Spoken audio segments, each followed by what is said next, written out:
Hello, everybody, and welcome to this awesome class that we got. We're going to focus a lot on deal finding in this class, and where are the hidden gems and the discounted houses. We're going to unveil the secrets, right, and how to unearth some of these hidden gems for you. So, without further ado, let's get started.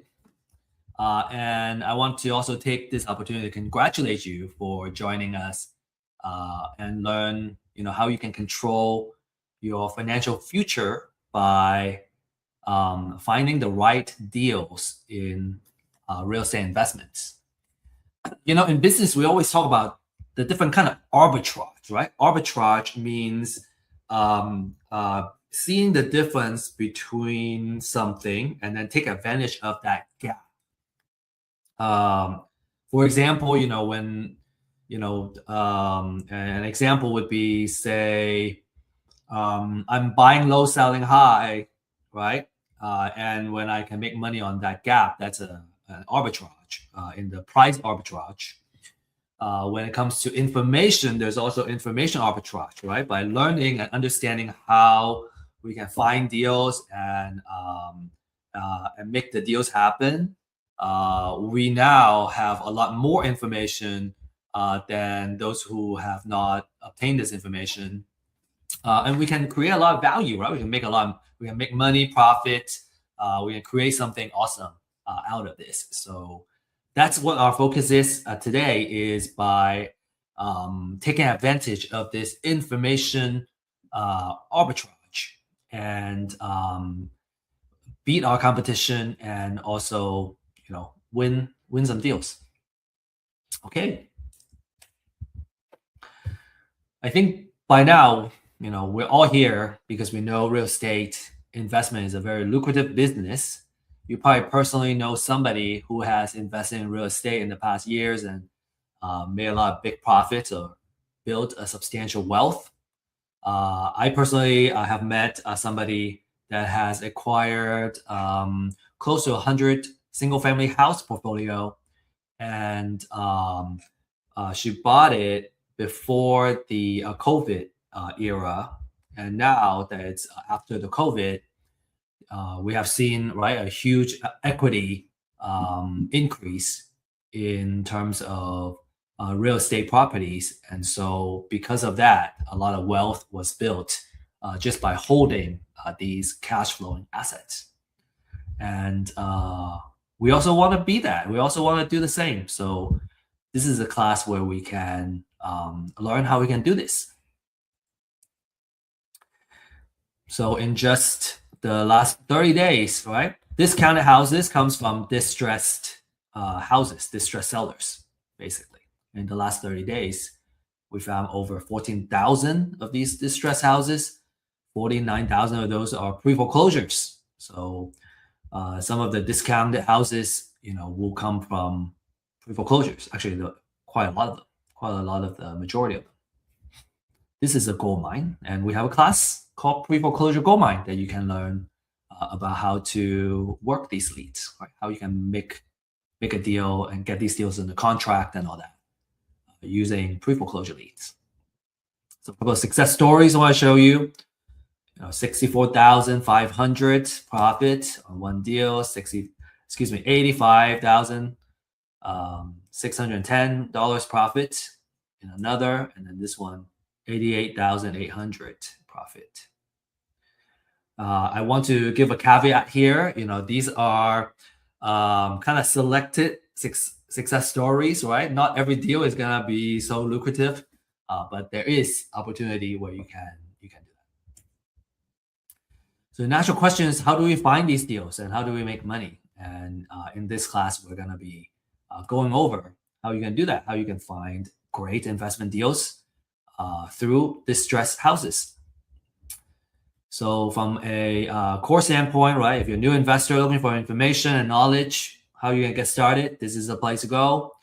If you're an experienced investor, right, you've been buying wholesale leads, you want to learn how you can find deals yourself and generate leads for yourself, this is also a really great place you can start.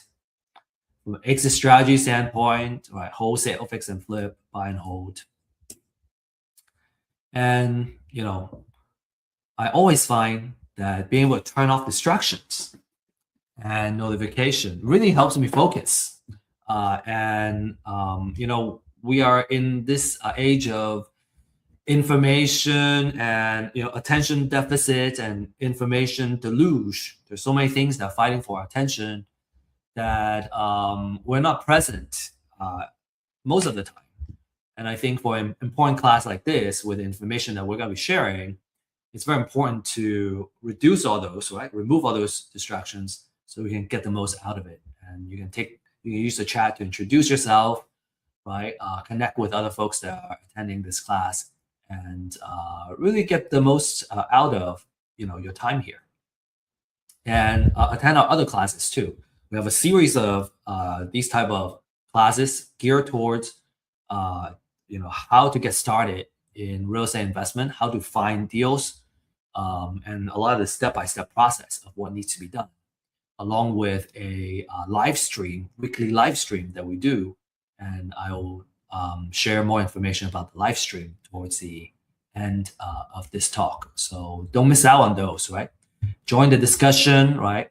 Learn through case studies, and learn through listening, and then start doing the deals yourself. We can walk you every step of the way. Disclaimer: everything we share here is for information and education purposes, and we don't offer investment, financial, or legal advice. And always do your due diligence when you make any investment decision.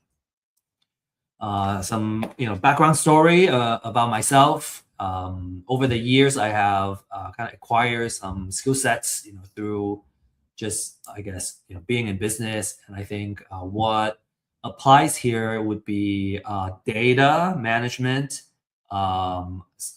analysis, and maybe a little bit of marketing.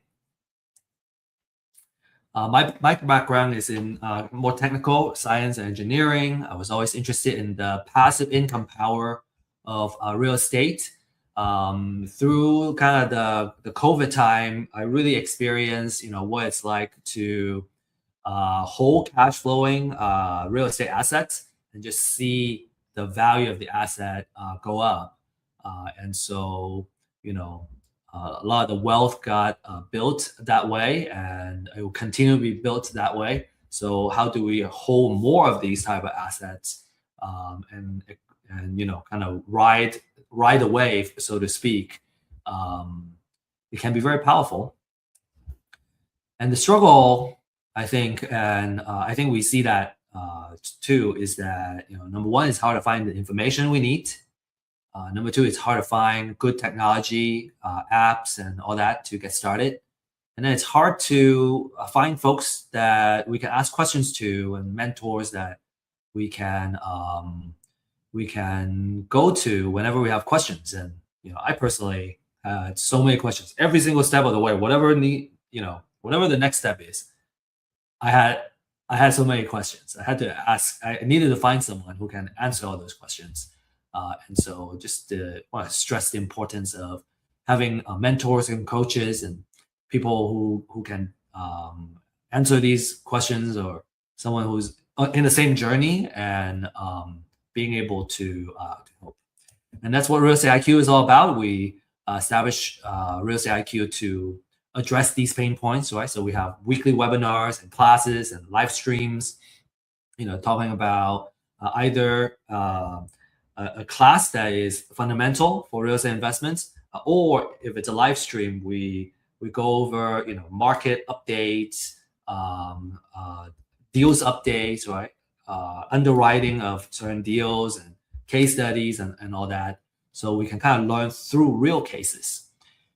And then we have obviously the distress seller data and the community that you can leverage to make deals. So I hope you're excited, because we're getting started and really talk about the details of the deal finding. Okay, so we have two two things, right? Main topics today. One is how do we make money? And we'll talk about the different business models. And the second topic is where we can find these hidden discounted houses. And again, it's about finding the distress. Money is in the deal. So how do we find the deal? If we can find the deal, we can always make a profit. So business models. Okay. So people talk about exit strategy. We call it business models because that's how we can make money out of each. So there are three main business models that we'll go over today. There are some advanced ones too, which we are not going to go over. Maybe we'll go over that in our Dealmakers live stream or our office hours. And it will be kind of case-to-case basis. Okay, but let's talk about the basic ones, right? Like this is the fundamental stuff. So there are three business models. The main one, the first one is buy and hold. For buy and hold, you buy the property and you rent it out for monthly cash flow. This business requires the most capital. We have two big dollar signs because you need to put down some cash in order to hold the property. And as the property continues to cash flow, right, pays for everything, you get some operating profit, cash every month. And then also there's opportunity for equity growth and all that. Okay, it's buy and hold is a wealth generator, and we'll go over that in detail a little bit down the road. Okay, fix and flip. In fix and flip, you buy a property that's undervalued. Usually either it's it is an ugly house. I think that's a nice way to say it. Either it's an ugly house, something that has a lot of maintenance that has been deferred. Or just something that we want to really upgrade and kind of create that appreciation. And then you sell the finished house to a home buyer, right? A retail home buyer, someone who needs to live in a house that's move-in ready. You provide that. And this requires less personal capital because you can leverage, right? If you get a house in a good deal, you can usually get financing, and there are 100% financing lenders out there that can help you fund the purchase and the repair for the property. So you don't need as much personal capital, but you still need to have some level of skin in the game. And then for wholesale, you buy a undervalued property, and then you don't do anything. You may clean it up, very minimum thing. And you sell it to a fix and flipper or buy and holder, and you do that for a fee. So an average wholesale fee is about $7,000 to $8,000. This is a popular strategy for a young person. If you don't have a lot of cash, because for wholesaler you don't need money to get started, and you can make $7,000 to $10,000 per deal. Okay. And so here we will go over each of the business models, and with the purpose of coming up with a distress offer. So assuming we already got a deal, right? How much do what's the right offer? What's the maximum amount that we can offer? It's called MAO, maximum allowable offer. Okay, so for buy and hold, we got to understand the 1% rule. The 1% rule basically says that our monthly rent needs to be at least 1% of the overall purchase of the property, which includes purchase and the repair. So in this example, if I'm paying for a house, right, overall, I'm paying for it, and it's $250,000 all in, we need to make $2,500 per month in order for everything to pay itself and still yield a cash flow. And the way we can come up with an offer is to go the opposite. So what we do is we run a market analysis. It's called comparative market analysis, CMA, on rental. So if the market rent, right, based on what's being rented in the houses in the area, let's say it's around $2,500, then I do the reverse. Basically, I multiply by 100. So I got 250,000. And if the repair is 20,000, subtract that, then the highest offer that I can offer to a seller is 230,000, because all in, I'm gonna put 230K here, I put 20K here, so all in I'm at 250. I better be renting it out for 2,500.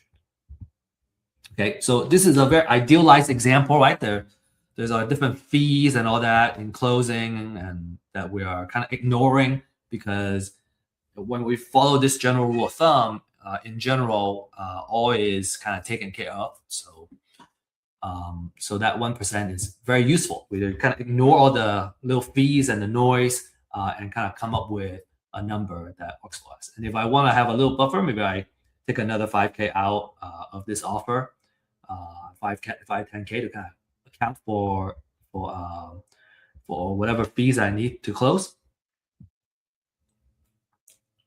That's also acceptable. Now, of course, a lot of times I want to be give a high enough offer so that I can win the deal. So if I really want to win the deal, then I want to put up the highest offer that I can. Okay, so some of you may be wondering, okay, so that 1%, a monthly rent, okay, 2,500, okay, makes sense, but where does it go, right? So these are some things. 2,500. A lot of that goes to the mortgage. You got to pay taxes, insurance, there's HOA and maintenance. And if you have a property manager, you'll probably also need to include the property management fees as well. And then when you subtract all that, having that 1%, make sure that you have a decent cash flow for every house. So if you kind of, as a landlord, right, this is how, let's say, one house, we make, say 500, right? Let's take off that 75. Every month we make $500 a month. If we have 10 of these, every month we'll make 5,000, which is 60,000 a year. And if we have 20 houses, right, that's 10,000, which is pretty good way to make income. And most of it is passive. Of course, when you're running a buy and hold business, it's never 100% passive. But if you're kind of looking at a way to kind of replace your income, it wouldn't take, it's not a full-time job to manage. Again, of course, if you also have a property manager in place, it's not a full-time job to manage 20 houses. And for buy and hold, you are in the landlord business. This means that you're going to be working with a property manager, right? Or directly with the tenant. And your attention is going to be on, number one, getting a place lease at all times, generating cash flow. And you always want to pay attention to your tenant quality and vacancy. So those are the things that can eat up your profit. If you have a low quality tenant, they're late on payments, they don't pay, they trash the place, right? That's going to affect your investment. And we always say that buy and hold, if provided it's a cash flowing asset, right? We got a tenant in and paying, it's a wealth generator through these four things. One is the cash flow that we just mentioned. And then the second one is appreciation. So you can hedge it against inflation. And then there are two types of appreciation too. One is called natural appreciation, which means just by holding it, the value has gone up. And say during an economic downturn, and a lot of kind of easy credit creating that appreciation, you're going to see the value of the property go up. And natural appreciation is more passive. It's not something that we need to do. We just hold it and kind of watch the value grow. So on average, the house itself naturally appreciates, and then also during economic downturn, it appreciates more significantly as well. The other type of appreciation is called forced appreciation. That means we go in there, we fix up the house, and now the house is in a much better shape, and now it's also worth more. So we force the property to appreciate in value. And then you have tax savings, right? You got depreciation, you get mortgage interest that you can write off, and then you also have operating expenses that you can write off in terms of taxes. And then every single month, as you pay down the mortgage, the principal gets paid down, so you have equity build up as well. So those four things are working combined together, working on top of each other to help you build wealth slowly. Next, let's talk about fix and flip. For fix and flip, we pay attention to the 70% rule. Okay, so let's talk about how we can apply to it. The 70% rule means that we should only pay 70% of the after repair value of the property. So let's say a house, we run the after repair value. And how do we do that? We usually will also need to run a CMA, a comparative market analysis, to see what the houses around the area are selling for and come up with the kind of estimate. So in this case, let's say it's 500,000, then 70% of that is 350. So 350 minus, say in this case, the repair budget is 70,000. Subtracting that, that's $280,000. That's my maximum allowable offer. So that means, we buy it, we fix it up, and at most we are at 70 cents to $1. The other 30%, will go into holding costs, closing costs, and financing costs and all that. So we need that buffer. Okay, where's that 30%? I kind of vaguely mentioned it. So here it is, in text. So in this case, that 30% is 150K. And these are just some idealized example, right?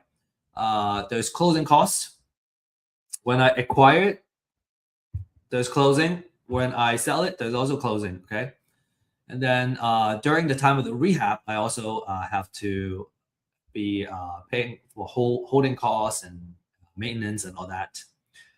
And then if we get hard money or private money as financing, we also have to pay for financial costs. So all that said, we can still make a pretty handsome profit, which is fantastic in this case. Right? Fantastic return for one project, 90,000.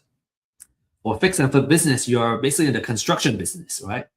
That means a lot of the attention will be on rehabbing the property, make sure you're on schedule, on time, right? You probably, if you're going to manage subcontractors, right, you're going to be managing them and making sure they are producing quality work and they are available to do the work.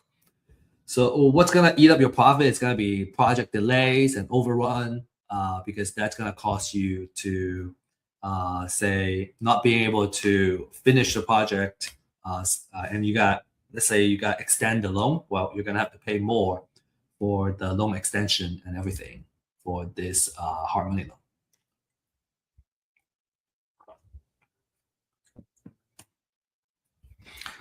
For wholesale, your target market, right? Your buyers are investors. So what you want to do is, number one, you buy the distressed property and then you sell it to an investor. We were just saying that wholesale is a very popular business model for investors because when you're just starting out, you don't need a lot of capital to get started, right? You just need to put in a lot of effort in the marketing side. And what you need is to invest in your marketing, right? Get really good at closing, acquiring the deals, and you make your wholesale fees by selling to an investor, kind of taking care of the acquisition side for them. And in wholesale, you're in the marketing business, marketing, lead generation. You're going to be paying attention to marketing, acquiring properties at a price where you can make a wholesale fee, right? So a wholesaler competing with a fix and flip investor, for example, it's hard for them to compete for a particular deal because a fix and flipper can afford to offer a little bit more directly to the seller than a wholesaler can. However, a wholesaler tends to do much more, spend more money on the marketing too. You have more leads. And so even if you lose on a particular deal, you might be able to win some of the other deals. A lot of the investors usually they start out buying deals from wholesalers, and then over time, as they gain more experience and on how to I guess talk to distressed sellers and all that, they choose to do their own marketing and acquire the properties for themselves. And this can be a good strategy if you want to have control of your deal flow. When you're counting on someone else to bring in the deal, your pipeline is harder to control. If you want to kind of control your own pipeline and your deal flow, that's certainly something to consider. And then you can also pick and choose the best deals, and then you can wholesale to the rest of the other investors. In this case, right, if you're gonna do some of that, right, while you have your personal fix and flip business, is that you are starting a small wholesaling operation, and you're choosing to invest in your marketing operation in order to achieve that. All right, so as a wholesaler, how do I make offer, right? What's the offer I can make? So here's an example. So in the last example for buy and hold investor, if I want to make my $10,000 wholesale fee instead of $230K, I want to offer $220K. And then I can, when I offer it here, then I sell it to a buy and hold investor for $230K. Then I can make my wholesale fee of $10,000. And for selling to a fix and flip, well, I can put my wholesale fee here. In this case, I choose to want to make $20,000. Then my distress offer is $260. So you can put it under contract for $260. I can sell it to a fix and flipper and make $20,000. So to recap, for buy and hold, you need the most capital to get started because you need the money to hold it. Now, one thing that you could do is to do a BRRRR. So you buy a house that needs to get fixed up. You fix it up, and then you refinance, and that allows you to have less money in the deal, less equity. So that's also something that a lot of people do too after a couple of deals. In general, you're in the landlord business. Now, again, when you do BRRRR, then you are doing two. You're doing the construction and the landlord. Fix and flip, you're in the construction business. You're going to be focusing on the rehab project, make sure it goes well, and then you can sell the finished product at the aftermarket value. And then if you're in wholesale, then you're in the marketing business. You're going to be talking about marketing to distressed sellers, acquiring the property at a good price, managing your marketing pipeline, and lead generation, and making that wholesale fee. Okay, next, now this is our kind of like keynote topic, right? This is the secrets of finding the distressed houses. That's how you get the discounted houses. This is the most exciting segment. Now, if you're an experienced investor, you know that the money is made when you acquire a deal at a good price. And the secret of acquiring great deals, right, is through distressed sellers. And that's the power of live data. I want to introduce the topic of live data. And live data is basically a signal in life, right? Something that is happening to a person's life. And life is happening every day, right? We live through life. We have our life journey, and there are different phases in our life that changes our lives. So we're kind of looking for that life-changing data, okay? And kind of on a macro level, life happens every day. New babies are born every day. Some people die every day. Some people get married, right? And some people get divorced, and some people get in financial issue, right? They get laid off or whatnot, right? And they can't pay their mortgage. So if we can monitor these live data, then we would know. Sometimes we can predict sometimes we just know because of that trigger that they're distressed because these are life-changing events. If if you have gone through, or if you reflect in your own life and the different type of life-changing events like moving to another city, um, getting married, right, having kids, and all that, you would likely agree that they're so powerful, right? When your life happens, we just have to deal with it. All we can do is kind of play catch up, enjoy life, but you have to kind of deal with it. And so anybody that comes with us to help us solve our problems and our pain points, we highly appreciate that. And so imagine that, as a marketer, right, we have access to the life signals. And when somebody, got married, a lot of times they need to upsize, right? If especially they have kids, they have more people in the family, they got to upsize. When they get divorced, very likely they're going to end up selling the house. When a loved one dies, they're going to inherit the house. Maybe they want to keep the house, maybe they don't. And so by being able to stay on top of this kind of life data, we can utilize it as marketers to offer solutions to them. And I'm not just talking about, we're talking about as real estate investors, right, buying the house, but it's the kind of idea is bigger than that, right? Having this access to this kind of life data helps us kind of predict what are some of the things that they're going to do in the near future. For example, I think Target kind of keeps track of different people's kind of buying patterns and life data, and they can kind of predict when someone is going to get pregnant and when someone's going to have kids. These are the stories that I hear. I don't know how accurate it is. So, but I believe that, right? Being a marketer myself and being, having the understanding of this type of data. So to find people that are motivated to sell or distressed, right? We want to find the folks that are in some kind of financial distress.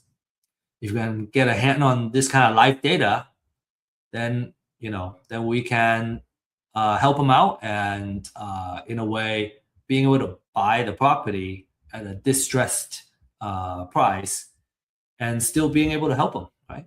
And a lot of times they need to sell fast to get out of a bad situation. So real estate is not liquid, right? So if you need to sell fast, you're gonna have to kind of take a discounted offer.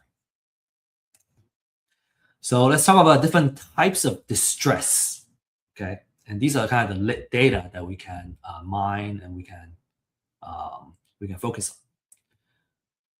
Okay, the first one is a pre-foreclosure list, right? These are folks that are about to lose their house in an upcoming foreclosure auction. And many investors like to market to these distressed sellers because they tend to be in a more desperate situation, right? They have to sell fast. If they don't sell it by the foreclosure auction, they're gonna lose everything. And then there's potentially a deficiency judgment the lender can use to go after them.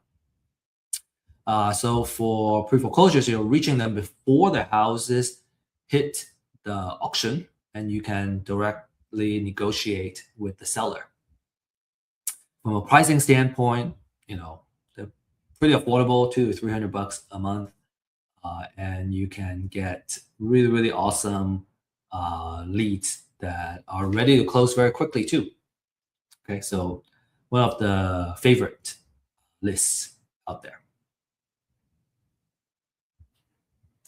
And as with all kinds of marketing efforts, sometimes when you try to outreach to someone, some people appreciate your outreach, some people don't. You can choose to we choose to work with the folks that appreciate our outreach and being there to solve their problem. But of course, not everyone is appreciative too. And what's a joy in life if we work with folks that stress us out, right? So I usually work with the folks that are pleasant to work with. Okay, so that's the pre-foreclosure. Okay, there's another type, which is called appointment of substitute trustee. And in short, it means a pre-foreclosure. It means that it happens usually before it goes to foreclosure. And what that really is about is that when a national lender, right, forecloses on a borrower, many times they wouldn't send somebody to a local county to process the foreclosure.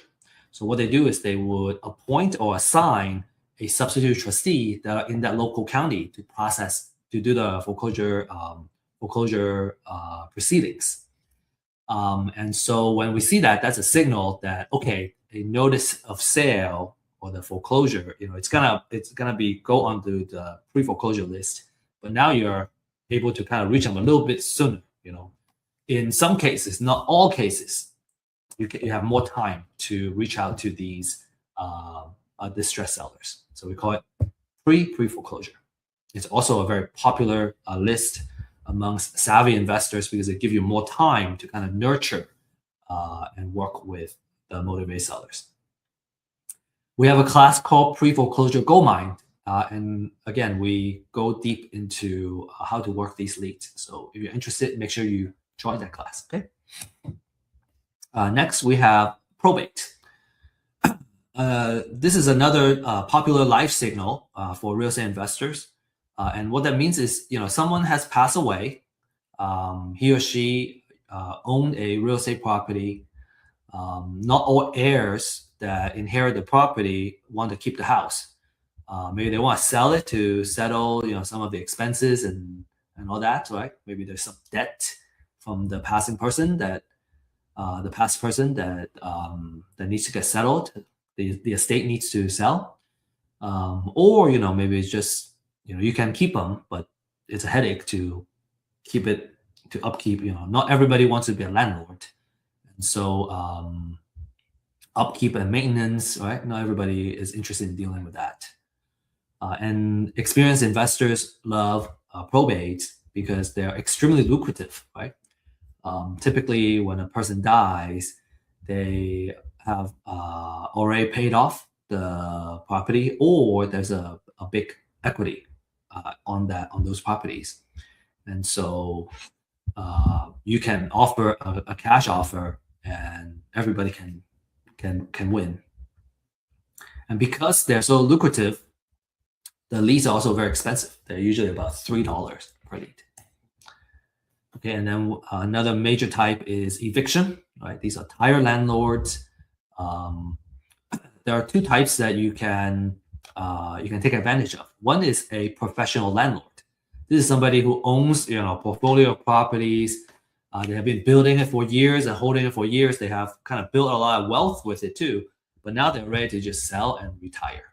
And this is a fantastic situation because you get all that, the entire portfolio, and your problem is going to be, okay, how do I sell this portfolio of deals, which is a good problem to have. Maybe we can help you with that too. We have a lot of investors in our community. And the second type, which is more common, and actually a Zillow report just stated that there has been a way uptick in accidental landlords. These are the folks that maybe they buy another house, right? Because of life change, they need a bigger house or a smaller house, and now they have the old house, and now they are, they decided to lease out, but now they have eviction, right? The tenant stopped paying, and they have to evict them. That's a bad taste in the mouth. They don't want to do this anymore. They want to sell. So we can take the problem off their hands. They're motivated. Divorce, we deal with this a lot. Maybe the court has ordered the seller to sell. Maybe you need to have cash to kind of pay off the ex, And that's also a expensive list, about $3 per lead. Okay, then we have taxes, right? In the beginning, the person owes, they're delinquent in paying for the property taxes, and then after a certain amount of time passed, then the county decides to put it into a tax foreclosure, and so you owe property taxes. So those are also very motivated sellers. Depending on, right, if it's tax foreclosure, they are very desperate. Delinquent taxes, sometimes the amount is not very high. So we usually filter out the ones that have a higher delinquent tax amount. Moving on, there are also code violations, right? A couple of ones that we look for are tall grass, exposed roof, or unsafe type of violation. The city has this information, and they have their own codes. A lot of the codes are very similar across different cities. The distress is that they can't keep it up, and so that's something we would love to market to as well. And then there are liens.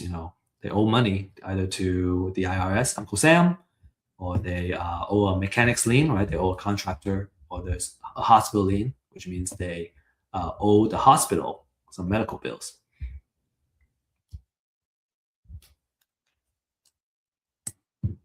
Okay. And an age-old question is, well, do I just do it myself, or do I buy it? And if you know how to mine all this information, right? Get court papers and all that, you can do it yourself. I personally would suggest that if you have the time, you can learn how to do it. But if you're going to operate a business, you don't want to spend the time to do that. Usually, you want to kind of outsource that so you can really focus your time and energy into the outreach, which requires a more kind of personal touch, talking to the distressed sellers and all that. You may want to do it just to learn how it's done, if you have the time, like I said. But when I'm running a business operations, I just don't have time to mine the data myself. It's much easier to buy it from a reliable source. So, but we want to share with you kind of the workflow, right? How do you do it? You go on for pre-foreclosures, you can look this up. Once you get a notice of sale, basically, a lot of the information is on here. Here's another example of the notice of sale. Now, what you have to do is you actually have to kind of aggregate the information. So the notice of sale has some information. You also need to go to the CAT, the County Appraisal District website, to get how many bedroom, bathroom, and the assessed value. And then you also need to look at the deed of trust, right? Get some loan information to get the following. So you get the borrower's information, the bank's information, and address, all that. And then you gotta figure out the financial information. You can mine all that information. So all of this is available. It's just a lot. It's just a lot to do.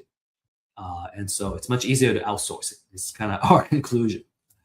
Okay, probate, you can look up, go to a probate court and look that up. And these are the information. The decedent, is there a real property? Sometimes there's no real estate property there. And then, you can also kind of read the filing and capture all this information. Delinquent taxes, you can pay the county. So, all of this combined takes about 15 to 20 minutes of research per record, especially for the pre-foreclosure and probate. And it's just a lot of leads. I think it's just so much easier to use the data and instead of doing it. But that would just be my suggestion. Anyway, a quality list is gonna tend to have these type of information, and you want to pay attention to the update frequency and all that. The last thing is just kind of want to go over. A lot of folks would kind of look at the equity percentage as a filter. When you have all the information, maybe there's like 1,000 leads. Well, do I market to 1,000 people or do I market to 100 people? And you may have different approaches. Some people prefer to have a more focused list for driving there, door knocking, or doing outreach. And if you want to kind of shrink your list, you tend to kind of look at the address, right? What zip code makes sense for you, the equity percentage, and some people care about if there is already a loan modification or loan type, different kind of loan type in place.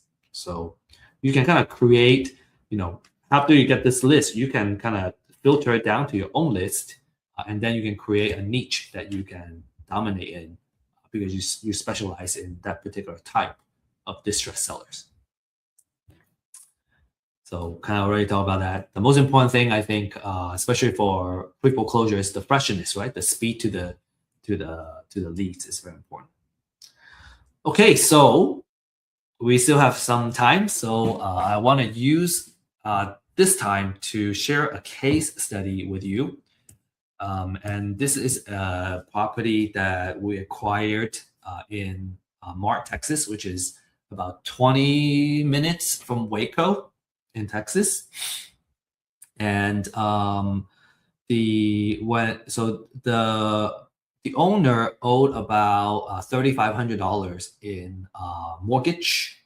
Right, so he was behind in the payment, and we were able to reach him. He said that the house needed AC fix, septic system, new paint, and we estimated a rehab budget to be about $30 per square feet. He owes $105,000, and it was a price for $365-ish, and he wants $230,000 to $240,000 as an offer. And what was interesting is that this house, it has 20 acres of land attached to it, and the land is in the opportunity zone, which gives favorable tax treatment on capital gains. And so that was kind of intriguing for us. So when we evaluated this, right, we used the 70% rule of thumb, and we decided to offer $215,000. Okay, if I were to wholesale it, I would take $10,000 off of this and try to make $10,000 of wholesale fee.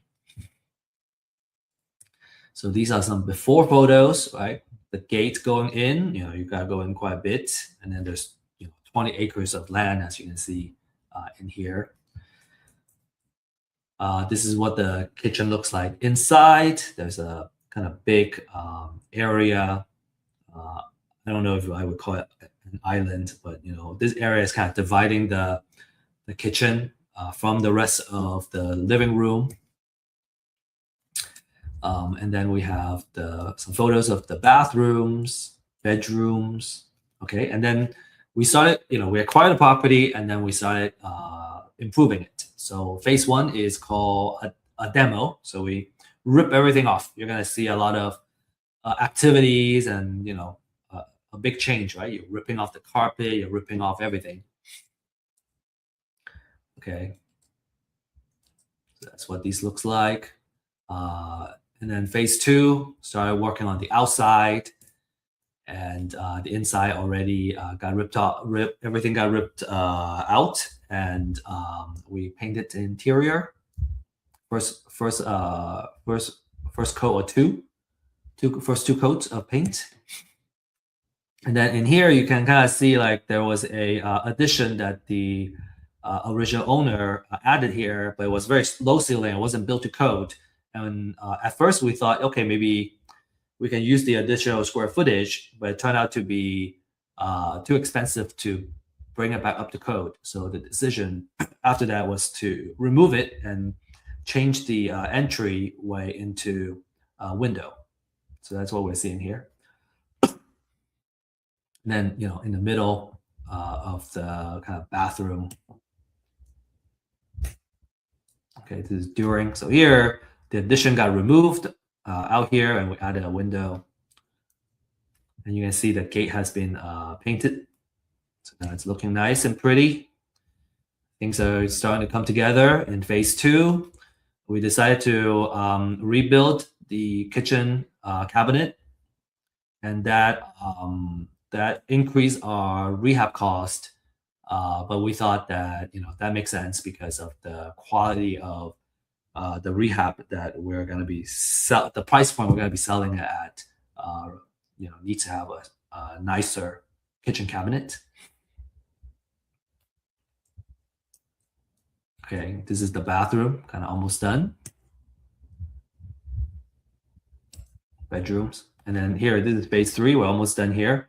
So you can see we added an island with a sink here, but now the kitchen and kind of the living area is all right. It's much more open, and the entire space is just like it looks huge and very comfortable.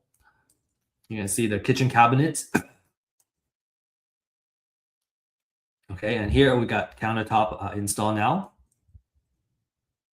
Bathroom, So it's looking like a really, really nice house, especially with the exterior paint on the outside.